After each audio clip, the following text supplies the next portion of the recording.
మావోయిస్టులకి ఇంకొక పెద్ద దెబ్బ తగిలింది. మనం ఎప్పటి నుంచో చెప్పుకుంటున్నాం. బర్సాదేవ.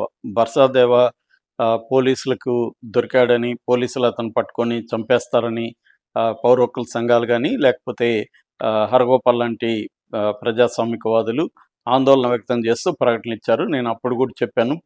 తెలంగాణ పోలీసులు మావోయిస్టులను చంపే పరిస్థితిలో లేరు. ఖచ్చితంగా వాళ్ళు సరెండర్ కావడానికి కొన్ని విధి విధానాల్ని ఫాలో కావాల్సి ఉంటుంది. ఆ ప్రోటోకాల్స్ అవన్నీ చెక్ చేసుకొని, అవన్నీ చూసుకున్న తర్వాత సరెండర్ అనేది ప్రకటిస్తారని చెప్పాను. అలాగే నిన్న సరెండర్‌ని ప్రకటించారు. ఈ నేపథ్యంలో అసలు నిన్న ఏం జరిగింది? ఎవరెవరు సరెండర్ అయ్యారు? దీనివల్ల మావోయిస్ట్ పార్టీకి ఎలాంటి నష్టం జరుగుతుంది? అసలు ప్రెజెంట్ మావోయిస్ట్ పార్టీ సిట్యుయేషన్ ఏంటి? బర్సాదేవ రోల్ ఏంటి? ఈ విషయాల గురించి మనం చెప్పుకుందాం. ముందుగా బర్సాదేవ ఆయనతో పాటు ఆయనతో కలిపి 20 మంది నిన్న ఇక్కడ తెలంగాణ డీజీపీ సుభదర్ రెడ్డి ముందు సరెండర్ అయ్యారు. అందులో ఇంపార్టెంట్ వాళ్ళు చెప్పుకోవాలంటే కంకనాల రాజిరెడ్డి అలియాస్ వెంకటేష్, వాళ్ళ భార్య అడ్డూరి ఈశ్వరి అలియాస్ రేమ, తర్వాత south zonal bureau committee member Ravi, ఇలాంటి ముఖ్యులు ఉన్నారనమాట. 20 మంది మొత్తం సరెండర్ అయ్యారు. వీళ్ళు దాదాపు 48 ఎల్ఎంజీస్ అంటారు, లైట్ మిషన్ గన్స్ 48 సబ్మిట్ చేశారు. దాంతోపాటు హిడ్మా చనిపోయిన తర్వాత ఈయన దగ్గర బర్సాదేవ్ దగ్గర ఉన్న డబ్బులు 20 లక్షలు అది కూడా ఆయన పోలీసులకి అప్పగించాడు. స్పెషల్ బ్రాంచ్ వాళ్ళకి అప్పగించాడు. సో ఆ సందర్భంగా ఆయన మాట్లాడుతూ బర్సాదేవ తెలంగాణ పోలీసులకి థ్యాంక్స్ చెప్పాడు. అలాగే దాన్ని ఆత్మ సమర్పణ, లొంగుబాటు అని ఆయన అనట్లేదు, ఆత్మ సమర్పణ అని అన్నాడు. సో ఆయన ఎక్కువగా మాట్లాడలేదు. అయితే వెంకటేష్ అలియాస్ కంకనాల రాజిరెడ్డి ఆయన మాట్లాడాడు. ఆయన ఏమన్నా అంటే, నాకు ఆరోగ్యం బాగాలేకపోవడం వల్లే నేను సరెండర్ అయ్యాను. అట్లాగే తెలంగాణ ప్రభుత్వం ఇలా లొంగిపోతున్న వాళ్ళకి మంచి ప్యాకేజ్ కూడా ప్రకటించారు అనేది కూడా ఆయన చెప్పాడు. దాని తర్వాత ఇప్పుడున్న టెక్నాలజీ కానీ, కమ్యూనికేషన్ వ్యవస్థ కానీ చాలా బలంగా ఉన్నాయి. సో ఈ నేపథ్యంలో మావోయిస్ట్ పార్టీ ముందుకెళ్ళే అవకాశం లేదు, పోరాడడం కష్టమే. అందుకని ఇతరులను కూడా నేను ఉన్న వాళ్ళని కూడా సరెండర్ అవ్వమని కోరుతున్నానని కూడా ఆయన చెప్పారు. సో ఈ సందర్భంగా శివధర్ రెడ్డి కూడా కొన్ని విషయాలు చెప్పాడు. అదేంటంటే ఇప్పటివరకు తెలంగాణ అంటే ముఖ్యంగా ఈ PLGA, People's Liberation Guerrilla Army అనేది ఒక స్టాండింగ్ ఆర్మీ అని చెప్పుకోవచ్చు. మావోయిస్టులది ఏంటంటే ఒక స్క్వాడ్, ఆర్మ్డ్ స్క్వాడ్ అంటారు. అంటే సాయుధ దళం ఉంటుంది. అది 9 నుంచి 15 మంది వరకు ఆ సాయుధ దళంలో ఉంటారు. వాళ్ళు మొబైల్గా ఉంటారు. అంటే మామూలుగా అయితే వాళ్ళ స్ట్రక్చర్లో ఒక దళం 60 గ్రామాల పరిధిలో రేడియస్లో తిరుగుతూ ఉంటుంది. మామూలు మైదాన ప్రాంతంలో అయితే, కొండల ప్రాంతంలో వాళ్ళు మరి ఎలాంటి నిర్దిష్టంగా ఒక దళానికి ఒక ఫిక్స్డ్ ఏరియాని పెట్టుకుంటారు. ఆ ఏరియాలో వాళ్ళు సంచరిస్తుంటారు. కానీ పోలీసులు వాళ్ళని తరుముతున్నప్పుడు వాళ్ళు కాపాడుకోవడానికి ఇంకా డీప్ ఫారెస్ట్కి, థిక్ ఫారెస్ట్కి వెళ్ళిపోయే అవకాశాలు ఉంటాయి. ఇది కాకుండా స్టాండింగ్ ఆర్మీ అనే కాన్సెప్ట్ని కూడా వాళ్ళు చైనా ఇన్స్పిరేషన్తో, చైనాలో రెడ్ ఆర్మీ అనేది ఉండేది మావో ఆధ్వర్యంలో జరిగిన విప్లవంలో, దాని ఇన్స్పిరేషన్గా ఇక్కడ కూడా PLGA, People's Liberation Guerrilla Army అని, దాన్ని వీళ్ళు రెడ్ ఆర్మీ అని వీళ్ళు కూడా పిలుచుకుంటారు.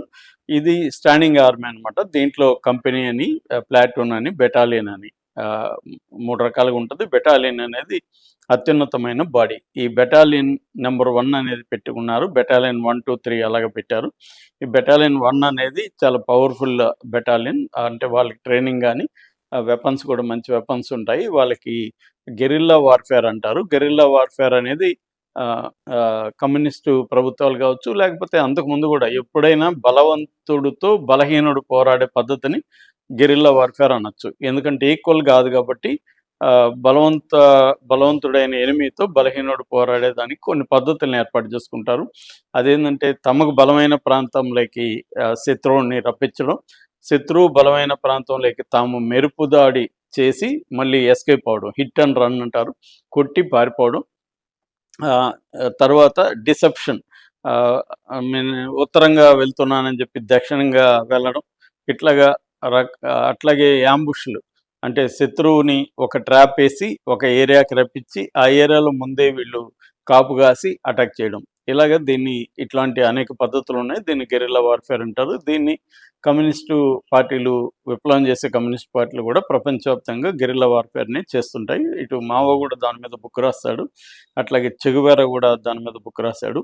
ఇదంతా కూడా సంజు అని 2000 సంవత్సరాలకు పూర్వం చైనాలో ఆర్ట్ ఆఫ్ వార్ దాంట్లో చెప్పిన దాన్ని వీళ్ళు ఎవాల్వ్ చేసుకుని దాన్ని డెవలప్ చేసుకున్నారు.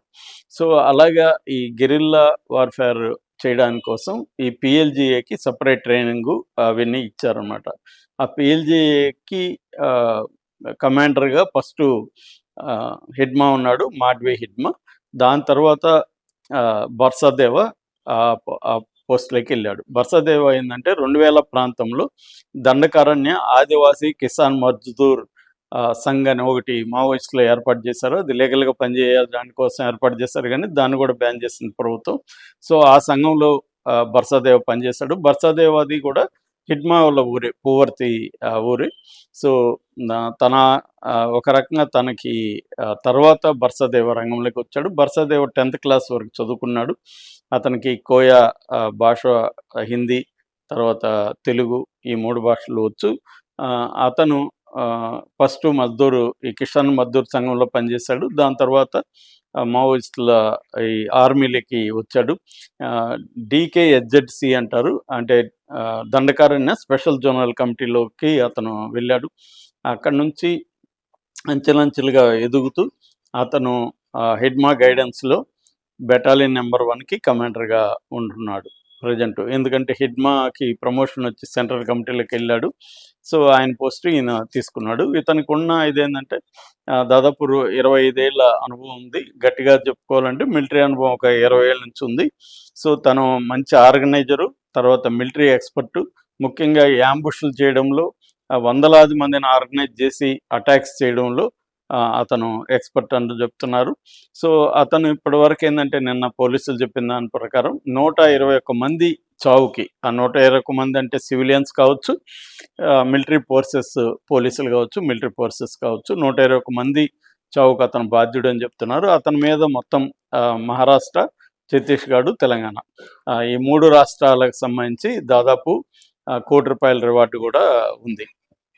సో అతను హిడ్మా మరణం తర్వాత అతను డిసైడ్ అయ్యాడు, మనం ముందుకు పోలేము, పోరాడడానికి మనం శక్తి సరిపోదు అనేది అతను గ్రహించి, హిడ్మా లాగా మనం ముందుకెళ్తే మనం కూడా చనిపోతామని చెప్పి అతను సరెండర్ అవ్వాలని డిసైడ్ అయ్యాడు.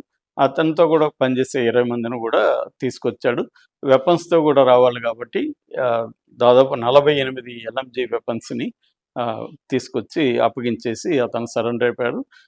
ఇప్పుడు గవర్నమెంట్ సరెండర్ అయిన అందరికి కూడా 25,000 డబ్బులు ఇమ్మీడియట్ రిలీఫ్ కింద ఇచ్చింది. సో దాంతోపాటు ఇంకా ఇక్కడ ప్రకటించిన రిహాబిలిటేషన్, అంటే వాళ్ళ మీద ఉన్న రివార్డులు కూడా వాళ్ళకి అందజేసే అవకాశం ఉంది. అట్లాగే వాళ్ళకి ల్యాండ్ కావచ్చు, లేకపోతే ఏదన్నా వ్యాపారాలు చేసుకుంటే లోన్లు కావచ్చు, లేదా వాళ్ళు పోలీస్ ఫోర్స్లో చేరుతామంటే DRG అంటారు, డిస్ట్రిక్ట్ రిజర్వ్ గార్డ్స్ అని ఉంది. సో అటువంటి ఫోర్స్లో కానీ చేరే అవకాశం ఉంటే ఆ ఉద్యోగాలు కూడా ఇచ్చే అవకాశం ఉంది. లేదు వాళ్ళకి ఏమన్నా స్కిల్స్ ఉంటే స్కిల్ డెవలప్మెంట్ ట్రైనింగ్ ఇచ్చి వాళ్ళ అర్హతలను బట్టి వాళ్ళకి డ్రైవర్స్ గాను లేకపోతే ఇతర పోస్టులను పెట్టే అవకాశం అయితే ఉంది. సో ఇది ఒక రకంగా మావోయిస్ట్ పార్టీకి పెద్ద దెబ్బ అని చెప్పచ్చు. తెలంగాణ నుంచి మావోయిస్ట్ పార్టీలో ఒకప్పుడు 66 మంది ఉండేవాళ్ళు, ఈ మధ్యకాలంలో ఇప్పుడు కేవలం 17 మందే ఉన్నారని సోదర్ రెడ్డి చెప్తున్నారు. సెంట్రల్ కమిటీలో 4, స్టేట్ కమిటీలో 5 మంది, డివిజనల్ కమిటీలో 3. అంటే ఇక్కడ ఇంకా ప్రముఖుడు చెప్పాలంటే మల్ల రాజిరెడ్డి, ఆయన కూడా ఏజ్ అయిపోయింది, ఆయన కూడా వచ్చేసే అవకాశాలు అయితే ఉన్నాయి. ఇంకా మార్చి 31 నాకు తెలిసి మావోయిస్ట్ పార్టీ కంప్లీట్గా క్లోజ్ అయిపోతుంది. ఇంకా దేవ్జీ ఒకడే ఉన్నాడు. దేవ్జీ కూడా ఆల్రెడీ సరెండర్ అయ్యే కార్యక్రమంలో ఉన్నాడు. చాలామందిని సరెండర్ చేయించి ఆయన సరెండర్ కూడా అనౌన్స్ చేస్తారనే వార్త వస్తుంది. సో త్వరలోనే దేవ్జీ సరెండర్ కూడా మనం చూసే అవకాశం ఉంది.